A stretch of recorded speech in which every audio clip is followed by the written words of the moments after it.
السلام علیکم ورحمۃ اللہ۔ آج کی یہ مختصر سی ویڈیو گزشتہ دنوں ہونے والے ایک مناظرے کے حوالے سے، جس میں ایک طرف مفتی شمائل ندوی صاحب اور دوسری طرف جاوید اختر جو کہ ملحد تھا، اور دونوں آمنے سامنے تھے، اور ٹاپک یہ تھا کہ ڈز گاڈ ایگزسٹ اور ناٹ۔ تو اس حوالے سے بہرحال مناظرہ تو اللہ رب العزت کے وجود پہ تو مناظرہ ہے نہیں، لیکن ایسے احباب جو کہ ملحد ہوں اور جو کہتے ہوں کہ دنیا کی ساری چیزیں خود بخود بن گئیں، تو ایسے احباب جو ہیں وہ ان کے لیے، ان کو شکست دینے کے لیے، ان کی زبانیں بند کروانے کے لیے یہ مناظرے بھی دین کا حصہ ہیں۔ اور ہم نے پورے مناظرے میں یہ دیکھا، آپ احباب نے بھی سنا ہوگا کہ پورے مناظرے کے اندر مفتی شمائل صاحب کے پاس بے تحاشا دلائل تھے، دلائل کے انبار تھے، لیکن انہوں نے صرف ایک دلیل پیش کی پورے مناظرے کے اندر، اور جو ہے جاوید اختر جو تھا پورے 2 گھنٹے کے اندر وہ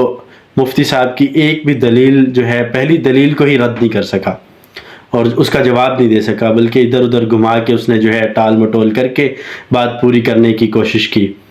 اور بہرحال مفتی حضرات پہلے ہی کہہ چکے تھے اس حوالے سے کہ یہ بندہ مناظرے کے اندر 2 کام کرے گا۔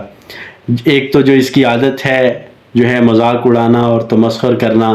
سارے احباب کے سامنے یہ کرے گا، اور دوسرا جو ہے یہ ایموشنل ہوگا، سیمپتھی کریٹ کرے گا، جیسے اس نے بار بار غزہ کا ذکر کیا، غزہ کے بچوں کا ذکر کیا۔ لیکن بہرحال ٹاپک تو یہ تھا کہ ڈز گاڈ ایگزسٹ اور ناٹ، تو یہ ٹاپک سے ہٹ کے بولتا رہا، لیکن مفتی صاحب کو اللہ جزائے خیر دے، وہ ٹاپک سے نہیں ہٹے بلکہ اسی پہ بات کرتے رہے، اور اس کو جو ہے ایک بات کی سمجھ نہیں آئی مفتی صاحب کی، بلکہ سمجھتا تو وہ تھا لیکن اس نے کوشش نہیں کی جان کے، کیونکہ اس کے پاس اس کا جواب نہیں تھا۔ جب بھی اس طرح کے مناظرے ہوئے ہیں تو یہ جو ملحد ہیں انہیں ایسا ہی بھاگنا پڑا ہے جس طرح وہ گزشتہ دنوں مناظرے کے اندر بھاگا ہے جاوید اختر، اور اس نے اپنی ہار کو جو ہے تسلیم کی ہے کہ ہاں، بلکہ اسی کے اندر اس کے جو مناظرہ ہے اسی کے اندر وہ اس کے ہاتھ بھی کانپنے لگے، اور وہ بار بار آڈینس جب اس سے سوال کر رہی تھی اس کا یہی کہنا تھا کہ سارے مجھی سے سوال کر رہے ہیں، کوئی مفتی صاحب سے بھی کر لے، حالانکہ جو ہے تیرے سے جو سوال ہو رہے ہیں تجھے چاہیے تھا کہ تو اس کا جواب دیتا،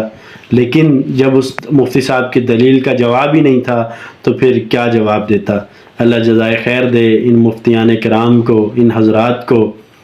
کہ انہوں نے محنت کی اور اس کو جو ہے بھگایا، شکست دوچار کیا، اس کو جو ہے اس مناظرے کو اللہ رب العزت لوگوں کی ہدایت کا ذریعہ بنائے۔ والسلام۔